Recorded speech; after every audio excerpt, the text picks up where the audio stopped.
Segunda parte do Bloomberg. O Parlamento grego aprovou este domingo o orçamento para 2013, que inclui novas medidas de austeridade exigidas pelos credores internacionais para desbloquear uma tranche de 31.200 milhões de euros.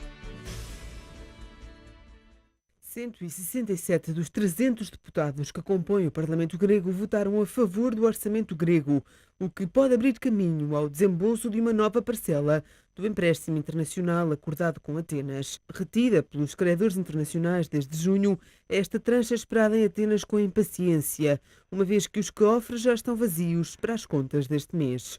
O orçamento grego para 2013 foi aprovado depois de, na passada quarta-feira, os deputados terem dado luz verde a um plano plurianual que impõe mais medidas de austeridade até 2016.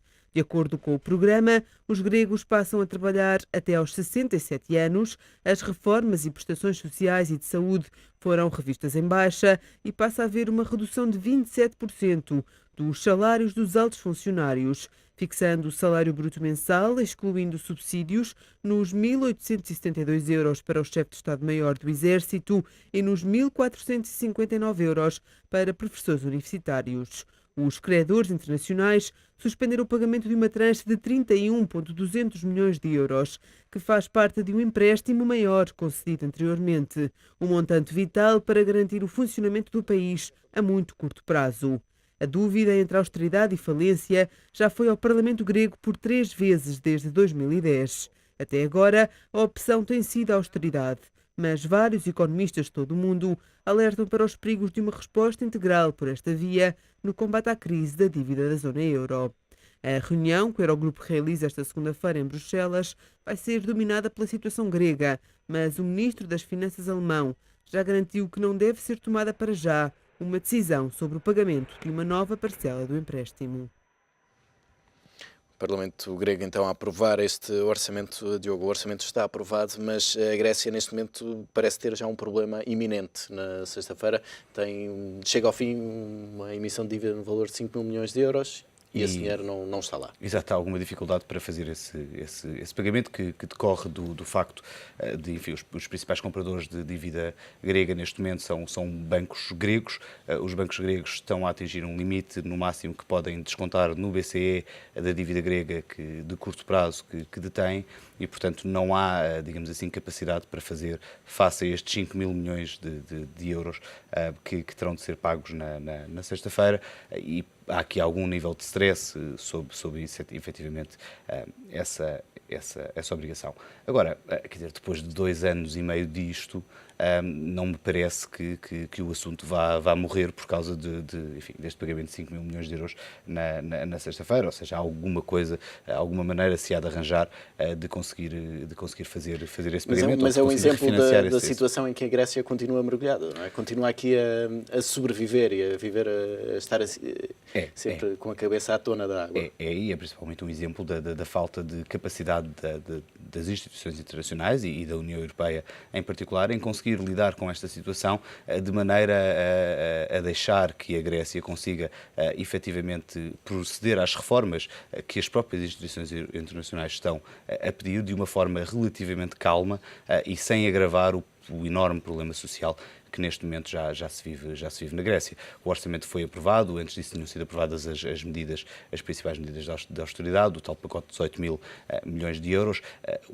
A margem com que esse pacote foi aprovado já foi uma margem bastante pequena. Estamos a falar de, penso eu, 153 deputados numa Câmara de 300 deputados. Este orçamento agora passou com 167, mas também é só um ano, não é todo o pacote de ajustamento. E, de facto, o apoio social que foi garantido nas eleições de julho que tivemos na Grécia, sob uma chantagem enorme de todos os países europeus a dizer ou votam nos partidos certos ou então vão à falência imediatamente, era bom que efetivamente houvesse aqui algum sinal efetivo de apoio e não o deixar queimar lentamente nesta fogueira complicadíssima em termos de desempenho da economia grega. Vamos ter a reunião do Eurogrupo agora.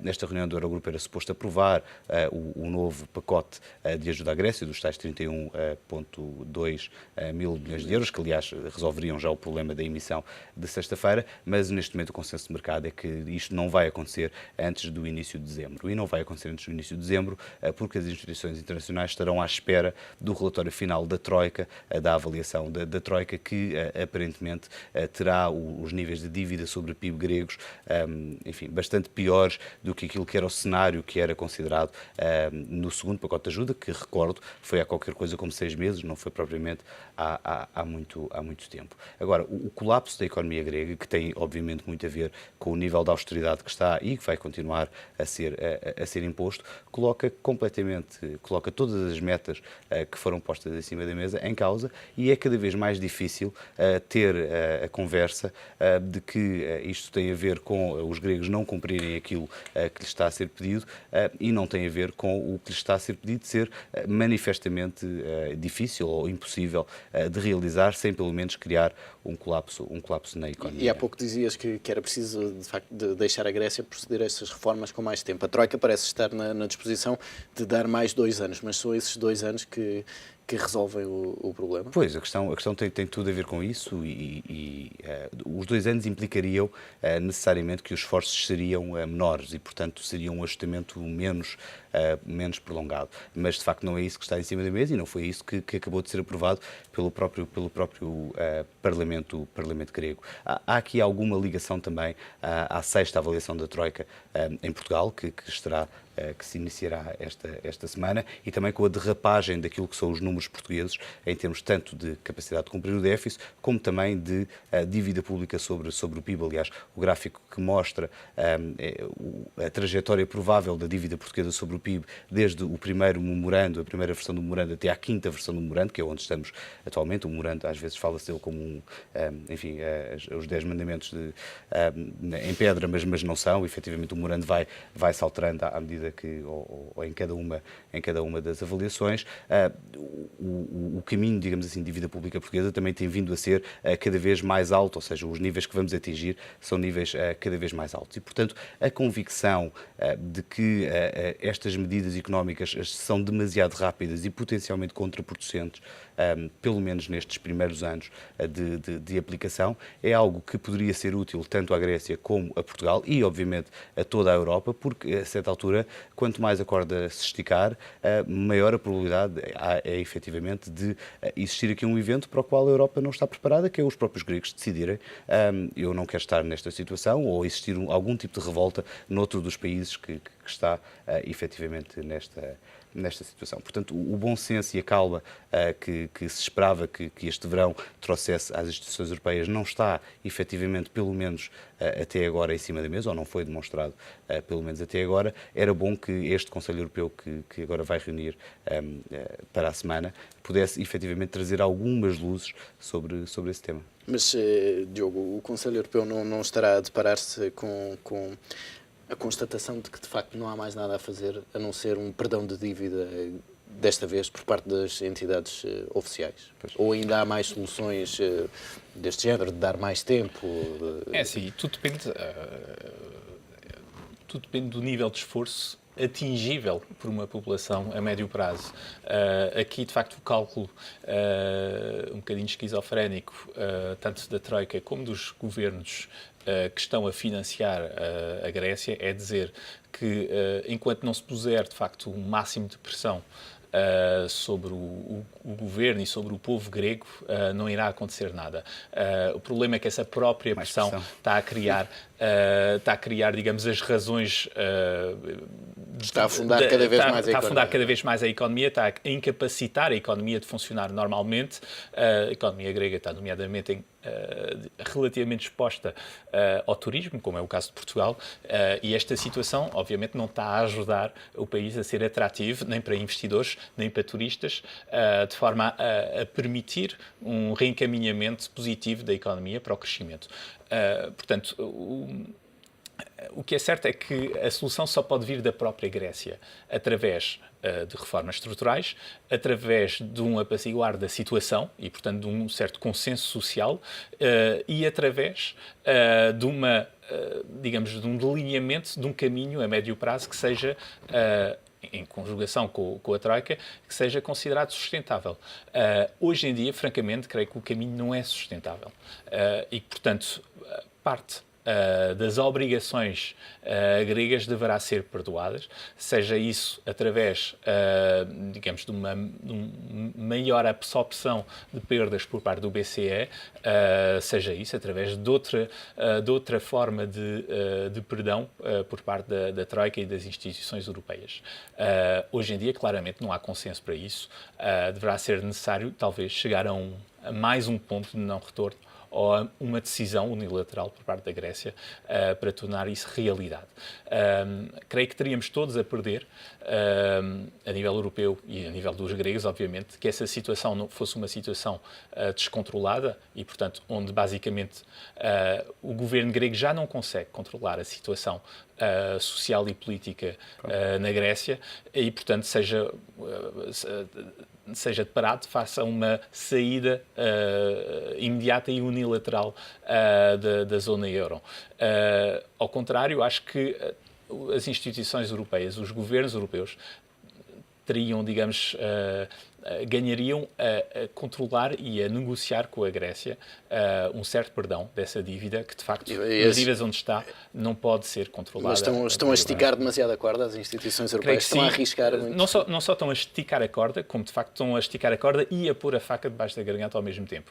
Não cumprir com as obrigações ou com as promessas dadas, nomeadamente em termos de financiamento deste último pacote de 31 mil milhões de euros, em termos, digamos, de temporais razoáveis, significa que basicamente não estão a cumprir as suas promessas.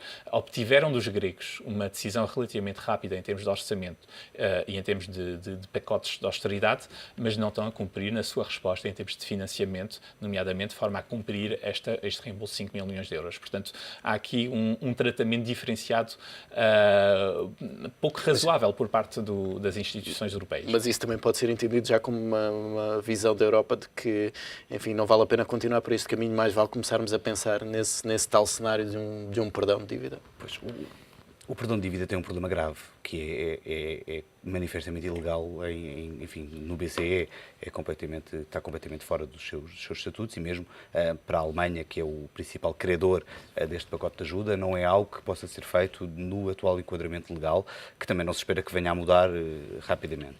E, portanto, não há aqui uma capacidade de pôr isso em cima da mesa de uma forma imediata. Poderá, eventualmente, ou poderão existir outras formas de o fazer, e, enfim, com a recompra de dívida, já se falou nisso, mas que também não passa, e já várias vozes vieram dizer, que é exatamente equivalente a um perdão de dívida, e, portanto, para todos os efeitos, se um é ilegal, o outro não deixará certamente de o ser. Eu confesso que tenho alguma dificuldade em perceber qual é a estratégia que está neste momento a ser posta em cima da mesa.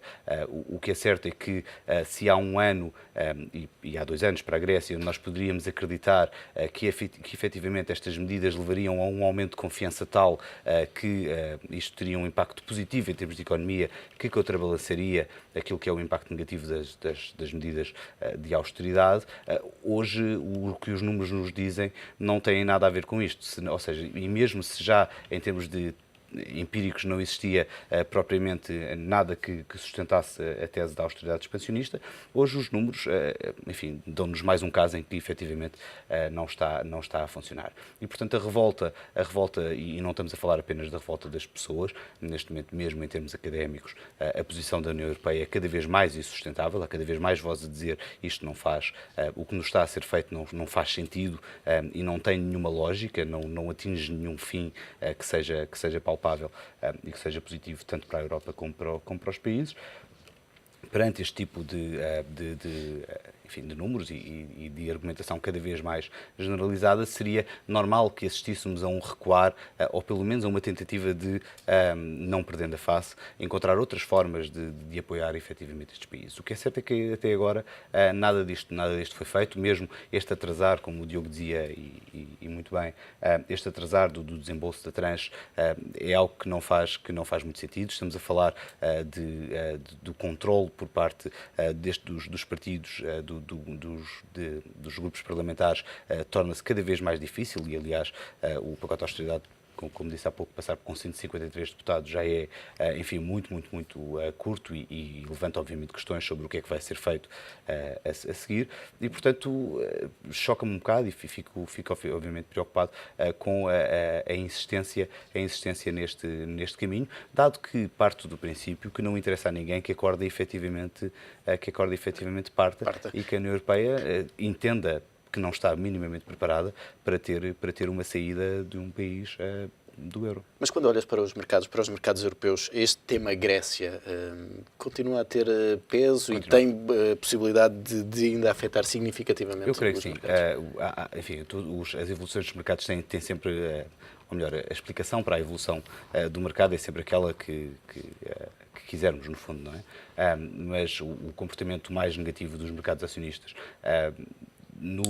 durante a semana passada, pós-eleições norte-americanas, pareceu-me novamente mais um stress à volta daquilo que são os problemas na Europa, do que propriamente uma reação muito significativa à volta da reeleição de Barack Obama. E isso é posto, ou seja, isso é confirmado por dois movimentos. O primeiro, por um movimento de alargamento de spreads, outra vez, das obrigações dos países periféricos, que já vinha, aliás, a ocorrer há algumas semanas e que, não enorme, mas já é alguma coisa de significativo, e também por um movimento bastante significativo de subida, ou melhor, de queda das taxas de juros norte-americanas como ativo de refúgio, como já não se via há bastantes meses. São temas, então, que prometem continuar na mente dos investidores e que prometem continuar a merecer discussão neste Bull & Bear.